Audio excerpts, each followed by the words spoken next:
여러분 반갑습니다. 김덕희입니다. 자, 이번 시간에는요. 한계 생산물 법칙과 이윤 극대화에 대해서 강의 진행하겠습니다. 계산 문제 중에서 제일 어려운 파트고요. 시험에 잘 나옵니다. 집중하시고요. 제가 좀 임팩트 있게 강의가 나와야 되는데 강의를 조금 무리해서 찍으면 또 성대 결절이 또 재발되고 또 치료하고 재발되고 반복적인 일이 반복돼서 저 좀 안타깝습니다. 하여튼 뭐 시험 날짜가 가까우니까 강의를 진행할 수밖에 없어서 목소리가 임팩트 있게 안 나오더라도 양해 말씀 부탁드리겠습니다. 한계 생산물 법칙과 이윤 극대화 뭐 내용이 복잡합니다. 이런 내용 복잡한 내용 건너뛰고요. 이런 거 외우면 더 힘들어요. 외울 필요 없습니다. 문제 나오면요 똑같이 나와요. 이게 시험 문제입니다. 완전 경쟁 시장에서 어느 기업의 단기 생산 함수에 따른 노동의 한계 생산성 및 한계 생산물 가치는 다음과 같다라고 했고요. 문제가 이렇게 주어집니다. 문제가 이렇게 주어지면요. 답안지에 여러분들은 이 4칸을 또 다시 한번 써주면 모양새가 좋습니다. 이윤 극대화 원칙은 우리 1차에서 다 배웠어요. 1차에서 문제도 많이 나오고요. 여러분 기억날 겁니다. 임금과 한계 생산물 이론에서 이윤 극대화 공식은 이윤 극대화라는 말이 나오면요. 임금과 한계 생산물 가치가 찌찌뽕할 때다. 그래서 기억날 겁니다. 저게 저 문제구나. 그렇습니다. 1차 때 또 한번 같이 풀어봤을 겁니다. 임금과 한계 생산물, 추가할 때마다의 생산물 가치가 찌찌뽕 될 때 이 상태에서 이윤 극대화가 이루어진다. 추가를 더하면 이윤이 내려간다. 이게 원칙이죠. 그래서 이 공식만 외우면 됩니다. 임금과 한계 생산물 가치가 찌찌뽕할 때다 라고 보는 거죠. 그럼 여기서 설명을 드리면요. 이 내용은 이제 이렇게 나오고요. 문제에 이렇게 미션이 주어집니다. 만약 제품의 단가가 100원이다. 100원이에요, 단가가요. 그러니까 한계 생산물 가치지요. 가치가 가격이라겠습니다. 가치가 얼마예요? 100원이라고 써 있습니다. 100원. 치가 써 있습니다. 똑같이 나옵니다. 임금이 150원이라고 가정하였단 말이에요. 그럼 임금이 150만 원, 150원, 임금이 150원이라고 나왔습니다. 이윤을 극대화하기 위한 최적의 고용 단위는 노동을 한 개를 추가할 때 소요되는 비용의 증가분 150원과 동일하다 할 때 이제 4단위 이럴 때 소요되는 이윤을 극대화하기 위해서 150원이라고 가정하고 이윤을 극대화하기 위해서 추가로 투입할 때 소요되는 비용의 증가분에 대해서 이윤 극대화의 이론의 단위는 몇 단위입니까? 이렇게 문제가 나오거든요. 시험 문제가요. 그러면 여기만 구하면 되겠죠. 한계 생산물 가치는 나왔어요. 100원이고요. 임금은 150원이에요. 그러면 한계 생산물만 구하면 되겠죠. 한계 생산물을 추가할 때마다의 단위죠. 그럼 여기서 나오겠죠. 이제 여기서 그대로 답안지를 쓰면 이 두 칸은 문제를 그대로 주어진다겠습니다. 그대로 주어지고요. 이제 두 칸을 한번 써주고 답안지에 한계 생산물을 구하는 거니까요. 한계 생산물, 한계 생산량, 한계 생산량이나 한계 생산물이나 똑같습니다. 그래서 추가할 때는 추가한 게 없으니까 0이죠. 노동 투입량, 한 사람을 추가했더니 생산량이 2개를 변했어요. 생산량이. 한계 생산량이나 한계 생산물이나 똑같다 했습니다. 그러면 한계 생산물은 양은 한 명을 추가할 때 2개가 늘었으니까 변화된 게 2개죠. 2명을 추가했더니 4개를 변했나요? 4 빼기 2는 2가 되죠. 3명을 투입했더니 7로 변했네요. 7 빼기 4는 3이 되겠죠. 4명을 했더니 8.5네요. 8.5 빼기 7은 1.5죠. 5명 했더니 9. 그래서 요걸 나왔죠. 그 다음에 우리가 궁극적으로 구하는 찌찌뽕 시키는 한계 생산물 가치, 찌찌뽕 시키는 거죠. 가치는 100원이라고 써 있죠, 뒤에. 그러니까 100원만 곱하면 되죠. 0이니까 제로가 되고요. 2에다가 100원 곱하니까 200원이 되겠고요. 한계 생산물 2에다가 100원 곱하니까 200원 되고요. 3에다가 100원 곱하면 300원 되고요. 150원 되고 50원 되고 0이 되겠죠. 한계 생산물 가치를 구했습니다. 임금은 150원이라고 뒤에 미션이 주어졌죠. 그래서 이제 요거 그대로 마무리하는 겁니다. 이 표를 써주고 이은 극대화 공식은 임금과 한계 생산물 가치가 찌찌뽕할 때다. 그래서 이거 하나 써주고 그 다음에 얘 써주고 그러므로 임금 150원과 한계 생산물 가치 150원이 만나는 사단위 즉 4명을 투입할 때 이은 극대화가 이루어진다라고 하면 6점짜리입니다. 그래서 공식만 알고 그대로 대입만 시켜주면 됩니다. 문제는 그대로 써 있습니다. 똑같이 나옵니다. 임금과 한계 생산물 가치 찌찌뽕 이것만 보시면 될 것 같습니다. 인적 자본 투자 나옵니다. 인적 자본 투자. 인적 자본 투자는 사람에 투자하는 겁니다. 사람. 1차 때 강의를 했기 때문에 2차 강의가 더 쉬워요. 1차 때 초벌한 거 그대로 정리만 하면 됩니다. 5가지를 쓰라고 나옵니다. 5가지를 쓰시오 나올 때도 있고요. 5가지를 쓰고 간단히 기술하시오 이렇게 나올 때도 있습니다. 그러면 어떻게 외워야 돼요? 쓰라고 나올 때는 얘만 쓰면 돼요. 근데 또 어떨 때는 기술하시오라고 나왔거든요. 그럼 여러분들은 기술하시오를 외워야 돼요. 기술하시오를 외우고 쓰라고 할 때는 얘만 써도 되지만 얘만 외운 다음에 기술하시오라고 쓰면 못 쓰거든요. 그래서 이런 문제 많이 나와요. 이제 여러분들 강의를 하다 보면 질문이 많이 올라오거든요. 대표적인 게 얘고요. 또 있습니다. 수포에 직업상담의 과정 또는 단계, 문심자 현태의 신랑 신부 문심자 양과 신부 현태의 군이 결혼식을 했는데 주례는 수포가 봤다. 수포의 상담의 과정 또는 상담의 단계라고도 하죠. 여기도 마찬가지예요. 단계를 쓰시오 하면 문심자 현태에만 쓰면 되지만 또 어떨 때는 단계를 쓰고 간단히 설명하시오라고 나오거든요. 그럴 때는 이런 문제는 간단히 설명하시오라고 설명까지 다 외워둬야 돼요. 그래서 이건 설명을 써야 되나요? 설명까지 외워야 되나요? 이런 질문 많이 나와요. 설명까지 나왔던 문제는 설명까지 다 외워야 됩니다. 설명까지 외우고 그 다음에 인적 자본 투자 범위 5가지를 쓰시오라고 하면 얘만 쓰면 되고 쓰고 간단히 설명하시면 설명을 해야 되고 설명은 쉽습니다. 그냥 인문학 문제예요. 정규교육 또는 기타 학교 인적 자본 투자의 대상으로 정규교육, 학교에서 이루는 정규교육이나 학교교육, 기타 교육이 많을수록 인적 자본 투자의 범위는 넓어진다, 커진다. 이렇게 쓰면 되겠죠. 현장 훈련, 취업 후 사업장에서 작업 훈련에서 기록하는 기술 훈련을 말하면 기술 훈련들이 많을수록 인적 자본 투자는 커진다. 이주 및 노동의 이동, 이주 또 노동의 이동. 근로자가 자신의 생산 능력을 최대한 발휘할 수 있는 곳으로 이동함으로써 인적 자본 투자 범위가 커진다. 이렇게 쓰면 되겠죠. 건강 유지, 자기 관리도 인적 자본 투자의 범위에 들어간다.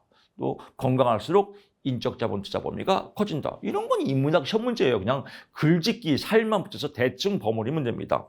정부, 노동시장에 대한 정보가 많을수록 인적 자본 투자 범위는 커진다. 쉽잖아요. 비공식 학습, 과외 같은 거죠. 비공식 학습이 많을수록. 그러니까 5개만 외우면 얘는 외울 필요가 없겠죠. 교수님 6개 나오면 어떻게 해요?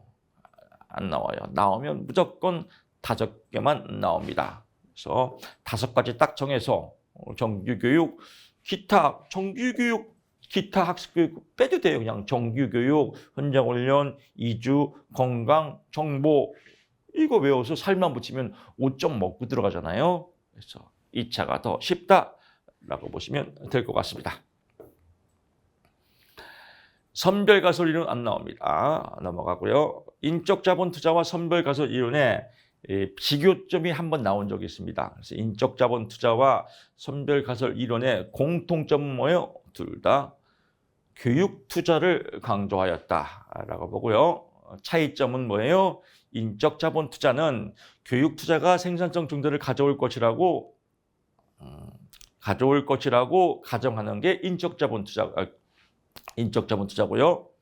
교육 투자가 생산성 증대와는 무관하고 우수한 인재 선발을 하는 선별의 기능만 있다라는 이 차이점이죠. 그래서 인적 자본 투자와 선별 가설 이론의 공통점과 차이점을 쓰시오라고 나오면 공통점은 교육 투자, 차이점은 교육 투자가 생산성 증대를 가져온다가 아니라 가져올 것이다. 얘는 생산성 증대와는 무관하다. 이것만 포인트 잡으면 될 것 같습니다. 분단 노동시장은 말 그대로 노동시장이 나눠진 겁니다. 그래서 어떤 특징에 따라 나눠졌는데요. 근무 환경에 따라서 1차적 노동시장과 2차적 노동시장이 있다라고 나옵니다. 이게 시험 문제 나옵니다. 1차적 노동시장의 특징 세 가지를 쓰시오 이렇게 나옵니다. 2차적 노동시장의 특징은 별로 없어요. 그래서 1차적 노동시장 특징이 나온다라고 하는데 필기에서 다 배웠습니다. 1차적 노동시장 나오면 뭐가 떠올라야 돼요? 삼성. 삼성하고 저는 아무 관계가 없습니다. 그냥 예를 들어서 이해를 돕기 위해서 표현을 하는 겁니다. 삼성 대기업. 2차 노동시장은 노가다. 뭐 이러면 어떤 문제가 나와도 다 풀 수가 있겠죠. 삼성 대기업의 특징 세 가지예요. 뭐가 있어요? 숙련도, 학교 교육이나 숙련도가 요구되는 직무 승진관리제도가 확립되어 있다. 고임금 제도이다. 근로조건이 좋다. 고용이 안정되어 있다. 합리적인 노무관리가 있다. 뭐 이렇게 그냥 좋은 얘기입니다. 1차적 노동시장의 특징은 좋은 말 쓰면 답이에요. 세 가지가 아니라 300가지도 나올 수 있습니다. 근무 환경이 좋다. 동기부여가 뚜렷하다. 장기 근로가 가능하다. 뭐 복지, 후생복지가 좋다. 이런 거 쓰면 됩니다. 2차는 노가다니까요. 반대로 쓰면 되겠죠. 그래서 특별한 수행, 특수한 훈련이 필요 없다. 승진 제도가 열악하다. 그래서 1차 노동시장의 반대를 쓰면 되겠죠. 시험에는 얘가 나왔습니다. 얘가 나오더라도 쓸 수가 있죠. 노가다 시장의 특징, 이거 쓰면 됩니다. 그래서 그냥 이해하기 쉽게 표현하면 1차적 노동시장 삼성의 특징, 2차적 노동시장 노가다의 특징하면 아주 쉽죠. 인문학 문제입니다. 내부 노동시장도 마찬가지예요. 1차 때 징그럽게 했습니다. 1차 때 시험 많이 나오죠.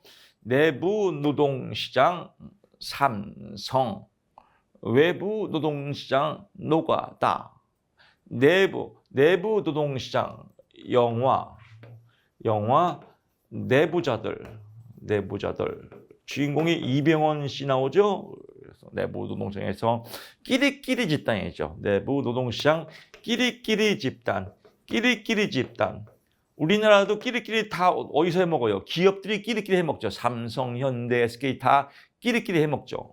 끼리끼리 집단이다. 그래서 여기도 그냥 삼성 뭐 이렇게 이해하시면 될 것이야. 그냥 대기업, 삼성이 됐든 현대가 됐든 SK 됐든 뭐 다 끼리끼리 해먹습니다. 이런 끼리끼리 해먹는 시장이 내부 노동시장이다. 영화 내부자들도 그 내부자들 안에 못 들어가죠. 어떤 특수한 계층만 들어갑니다. 뭐 언론사 또는 정치인, 판검사 이런 애들이 끼리끼리 모여서 나쁜 짓 하는 거잖아요. 그래서 영화처럼 끼리끼리 모여서 한다. 얘는 내부 노동은 끼리끼리 해먹는다. 누가? 기업이. 그래서 숙련의 특수성, 어떤 기능의 특수한 능력이 있어야 내부 노동시장으로 형성될 수 있다. 이걸로 글짓기 하면 돼요. 기업의 고유한 숙련의 기록이나 문서로 전수가 불가능하며 기업 내부의 노동력을 위해서 시간이 흐를수록 축적되는 이러한 기술력을 숙련의 특수성이라고 한다라고 하고요.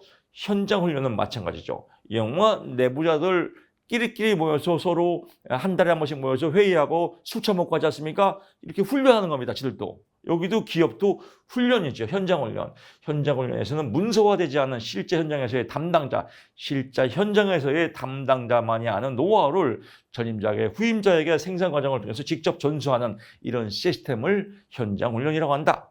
기업 내 관습, 유계적 직무 소열이다. 이것도 그냥 안 이어도 돼요. 기업 내 관습, 기업 내 노동 현장에서 이루어지는 선례에 따라 의존하는 기업의 문화, 관습을 의미한다. 이렇게 쓰면 6점짜리입니다. 여기도 영화 내부자들도 있잖아요. 끼리끼리 한 달에 한 번씩 모여서 술 처먹으면서 그냥 먹나요? 아니죠. 자기들끼리만의 그 의리 문화가 있죠. 그래서 옷을 홀딱 벗고 처먹잖아요, 술을. 영화 내부자를 보면. 영화 내부자들하고 똑같아요. 세 가지. 아무거나 못 들어간다. 특수한 능력이 있어야 된다. 기술, 숙련의 특수성, 내부 노동시장에 비교하면. 또 전수할 수 있는 시스템이 있다. 현장 훈련, 한 달에 한 번씩 모여서 술 처먹는다. 어떻게 처먹는다? 관습.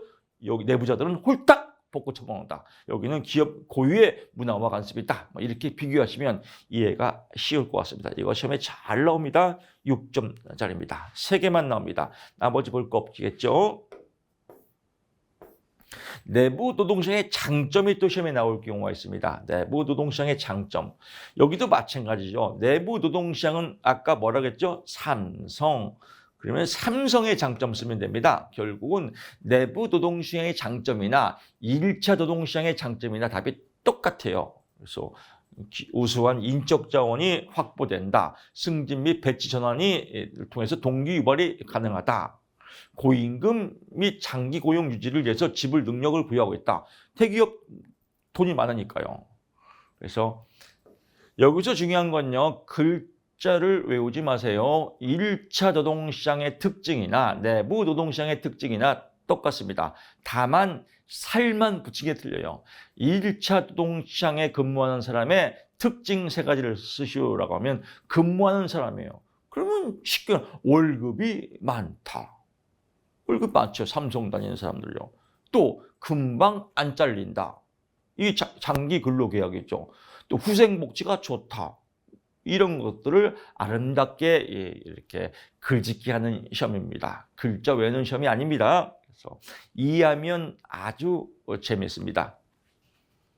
내부 노동시장까지 끝났고요. 예를 들면 이렇게 나옵니다. 내부 노동시장의 형성 과정 3가지와 내부 노동시장의 특징 3가지를 쓰시오. 6점짜리죠. 그럼 간단하죠. 숙련의 특성, 현장 훈련, 관습 또는 관습 가로 열고 문화 3개 쓰고요. 장점, 장기 근속이 가능하다. 후생복지가 좋다. 고임금 제도이다. 이러면 6점짜리예요. 얼마나 쉬워요. 공부 아주 쉽고 재밌습니다. 임금 갑니다. 임금이 뭐예요? 돈이죠, 돈. 그래서 최저임금부터 갈게요. 최저임금의 목적 시험에 잘 나옵니다. 그래서 6가지. 최저임금의 특징이라고도 하고 또는 목적이라고 하고도 같은 말입니다. 이거는 설명 필요 없습니다. 소득 분배가 개선된다. 낮은 임금을 올려주니까요. 소득 분배가 개선된다. 노동력의 질적 향상이 올라간다. 그래서 저임금 경제가 아니라 임금이 올라가니까 그만큼 노동력이 질적으로 향상된다. 기업이 근대화된다. 산업 구조가 고도화가 된다. 공정 경쟁이 확보된다. 덤핑 같은 게 없어지죠. 싼 임금으로. 또 산업 평화가 유지된다. 월급이 올려주니까 데모 안 하죠. 경기가 활성화된다. 돈이 풀리니까 경기가 활성화되겠죠. 복지국가가 실현된다. 돈이 풀리고 잘 살게 되니까 이렇죠. 그래서 이런 거 많습니다. 이런 거 다 외울 필요 없이요. 6가지만 외우면 됩니다. 항상 나오면 6가지 이상은 안 나와요. 그래서 여러분이 외우기 쉬운 거 6가지를 딱 찍어서 그것만 계속 외웁니다. 깐니마 똑까. 그래서 일본 옛날에 우리 때는 이런 개그가 많이 나왔었는데 일본에서 가장 잔인한 사람 도끼로 이마까. 그래서 이 도끼로 이마까보다 더 잔인한 사람 깐니마 똑까. 이런 개그가 많았습니다. 근데 공부도 그래요. 깐니마 똑까. 외운 거 6가지만 적어놓고 계속 그것만 까요. 어떨 때는 이거 외우고 어떨 때는 이거 외우고 이런 사람들이 있습니다. 이걸 사자성어로 바보 천치라고 그래요. 뭐하러 왔다리 갔다리 해요. 그냥 6개만 딱 적어놓고 혹시 교수님 7개 나오면 어떻게 해요? 안 나와요. 패치게도 6개만 나와요. 또 걱정이 많은 사람, 공부는 안 하면서 걱정이 많은 사람이 있어요. 6개나 제대로 외우지 못하는데 꼭 7개 나오면 어떻게 해요? 7개 적어놓고 7개 외우는 사람이 있어요. 이거 헛발질해요. 6개만 딱 정해놓고요. 깐니마 똑까라고 보시면 됩니다.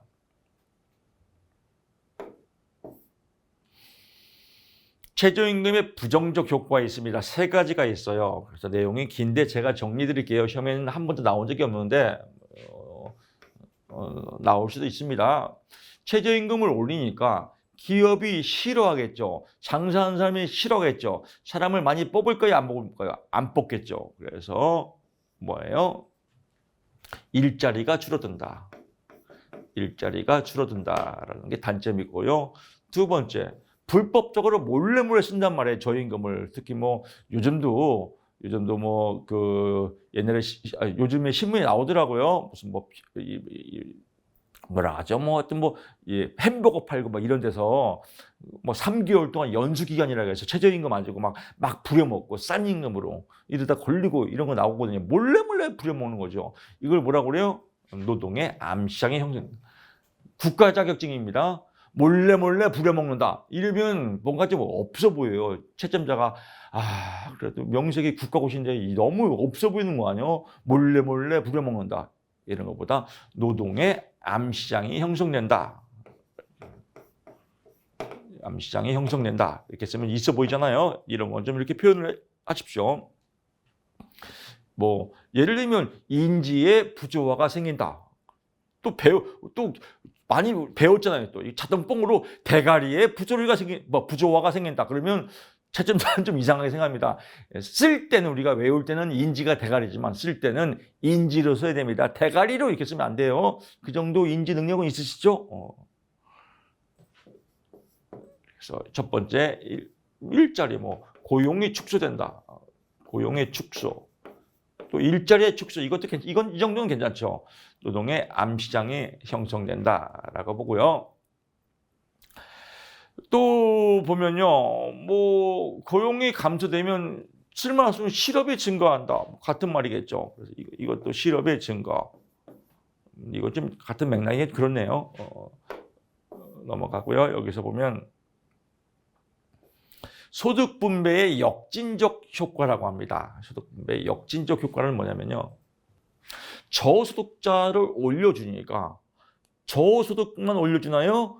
거기에 비례해서 고소득자도 월급이 더 올라가죠. 그래서 소득 분배가 역진적, 거꾸로 발생한다. 그래서 소득 분배의 역진적 효과 이런 거 쓰면 되겠죠. 그래서 일자리 축소, 노동의 암시장 형성, 소득 분배의 역진적 효과 이렇게 쓰면 6점짜리입니다.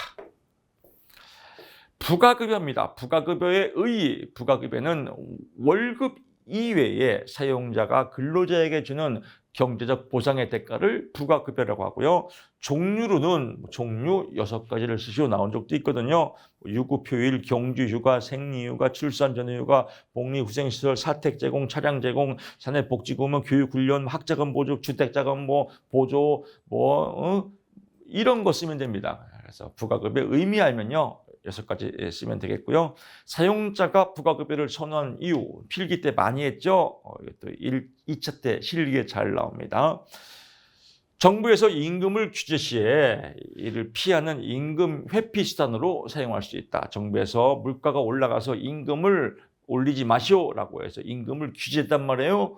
그러면 양질의 근로자가 지원을 안 하겠죠. 그럴 때 우리는 부가급여 줄게 라고 해서 정부에서 임금 규제 시 이를 회피하는 회피 수단으로 부가급여를 사용할 수 있다. 전반적인 임금 통제 시 양질의 회피 수단을 사용할 수 있다. 양질의 근로자를 채용할 수 있는 기회로 삼는다. 장기 근로를 유도할 수 있다. 생산성을 향상시킬 수 있다. 왜? 월급 위에 부가급여 주니까요. 조세나 보험료의 부담이 감소한다. 그렇죠. 부가급여는 세금이 안 매겨지니까요. 그래서 이거 3개만 쓰면 되겠습니다. 근로자가 부가급여를 선호하는 거. 근로자가 부가급여 선호하는 거는 근로자가 부가급여 준다. 그러면 뭐예요? 근로소득세 내지 않습니까? 옛날에 갑근세라고 하는데 부가급여는 근로소득세가 안 띄니까 근로소득세의 부담이 감소한다. 또 이 부가급여는 대량으로 구입해서 그 이익하는 부분을 근로자에게 덤으로 더 줄 수 있죠. 그래서 10개 부가급여, 만약에 도서상품권을 단체로 10개 주는데 대량 구매해서 10개 플러스 이건 그냥 할증이라고도 하고 할인이라고도 하죠. 1개를 더 주는 거죠. 그래서 대량 할인으로 구입해서 실제적으로 근로자에게 이익이 간다라고 보고요. 국민연금이나 퇴직금의 노령기 수령은 세율이 낮다. 세율이 없다가 아니라 세율이 낮다. 그래서 이 세 가지 주면 되고요. 만약에 근로자가 부가급여를 선언한 이후 5가지를 쓰시오라고 나올 경우가 있거든요. 그럴 때는 뭘 써야 돼요? 부가급여 주니까 동기부여가 발생한다. 왜? 월급 위에 꽁으로 부가급여 주니까요. 두 번째, 오래 다니고 싶죠. 그래서 장기 근로가 가능하다. 뭐 이런 거 이문학으로 쓰면 되겠습니다. 임금 격차 나옵니다. 임금 격차의 유형. 임금 격차가 유형. 임금 격차가 생기는 유형이죠. 어떤 것 때문에? 직종 간에 생긴다. 직종 간 임금 격차. 개인 간 생기겠죠. 개인 간 임금 격차. 산업 간 생기겠죠. 산업 간 임금 격차. 그래서 임금 격차의 유형 세 가지를 쓰셔야 하면 직종 간 임금 격차, 개인 간 임금 격차, 산업 간 임금 격차 이 세 가지 쓰면 됩니다. 뭐 또 지역 간 임금 격차, 기업 간 임금 격차 뭐 세 가지 쓰라고 나옵니다. 세 가지만 쓰고 혹시 5가지 쓰라고 하면요.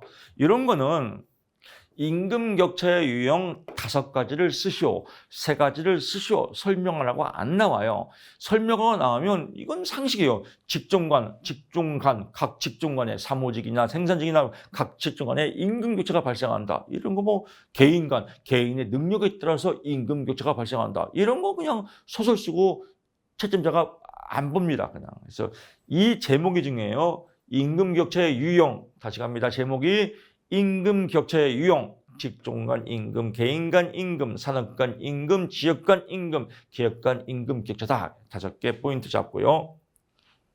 임금 격차의 경쟁적 요인과 비경쟁적 요인이 있습니다. 경쟁적 요인의 5가지는 인적 자본량이 많을수록 임금 격차가 발생하고요. 생산성의 차이에 따라서 임금 격차가 발생하고요. 보상적 임금 격차에 따라서 임금 격차가 발생하고요. 또 기업의 효율성 임금 정책, 고임금 정책이 발생할수록 임금 격차가 발생하고요. 시장의 단기적 불균형, 그래서 산업 발달의 단기적 불균형, 균형 상태가 아닐 때 임금 격차가 많이 발생하더라. 그래서 5개 포인트 잡고요. 다시 갑니다. 제목이 중요해요. 경쟁적 임금 격차의 종류 5가지가 있고요. 앞에서 한 건 뭐예요? 임금 격차의 유형. 임금 격차의 유형에다가 예를 쓰면 안 돼요. 인적 자본량 이거 쓰면 안 돼요. 제목이 틀려요. 그래서 제목이 중요합니다. 이거 여러분 많이 혼동해요. 임금 격차의 유형 해놓고 직종 간, 개인 간, 산업 간, 지역 간, 기업 간 이건 유형이고요. 경쟁적 임금 격차는 인적 자본량, 생산성, 보상적 효율성, 시장의 단기적 불균형 이건 1차 때 다 했습니다. 시험에 엄청 나왔기 때문에 이거 쓰면 되고요. 비경쟁력은 3가지 이것도 많이 했습니다. 첫째, 독점지대, 시장 지배력 및 독점지대의 배당. 독과점 기업, 삼성전자 12월 달에 뭐 우리사저 막 배당금 주지 않습니까? 그러면 임금 격차가 그만큼 더 생기겠죠. 이거는 기업이 이익을 나눠주는 거니까 비경쟁적이죠. 노동조합의 효과. 노동조합이 때문에 임금이 올라갔다. 비효율적 연공급 제도, 짬밥이 올라갈수록 자동적으로 임금이 올라가더라. 그래서 비효율적 연공급 제도, 노동조합의 효과, 시장 지배력 및 독점지대 배당 이거는 비경쟁적 요인 3가지고요. 경쟁력 요인 5가지, 비경쟁력 3가지, 또 임금 격차의 유형 5가지. 그래서 포인트 큰 덩어리로 외우시기 바랍니다.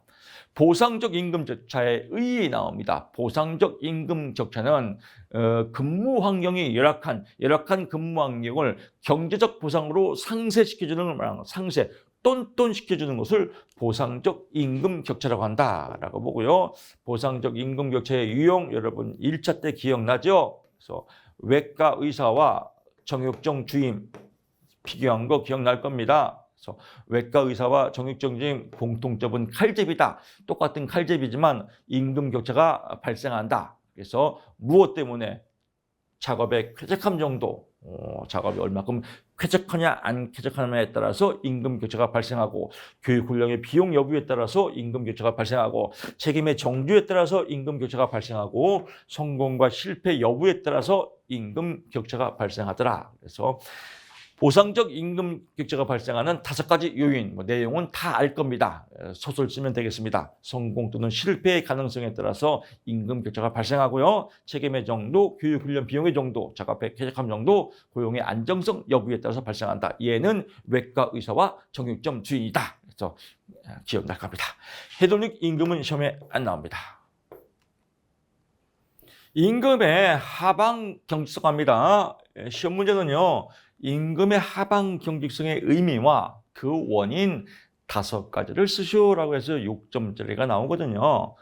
의는 한 번 오른 임금은 어떠한 경제 여건에도 불구하고 더 이상 밑으로 떨어지지 않으려는 속성을 의미한다. 이게 하방 경직성이죠. 이 하방 경직성의 이유 5가지가 뭐예요?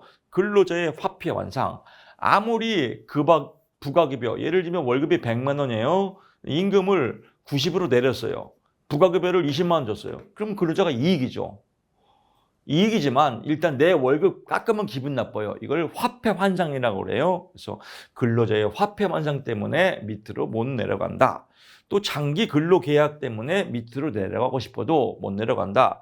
또 노동조합이 있어서 밑으로 내려가고 싶어도 못 내려가더라. 강력한 노동조합의 존재.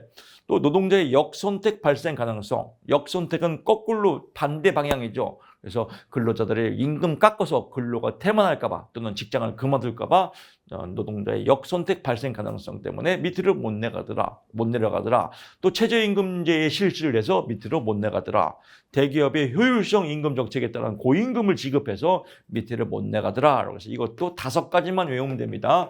6가지 외울 필요 없습니다. 저 같으면 얘 빼버립니다. 길고. 그래서 혹시 나오면 6가지 나오면 어떻게 해요? 성격 고쳐야 돼요. 믿음 천국, 불신족, 믿어야 합격이다. 라고 해서 5가지 외우시면 될 것 같습니다. 이렇게 해서 임금 끝났습니다. 그래서 이 실기는요, 큰 덩어리들만 잡으면 6점 맞기 쉽습니다. 실기가 더 쉽다. 자신감을 가지시고 저는 실업에서 다음 시간에 찾아뵙겠습니다. 고맙습니다.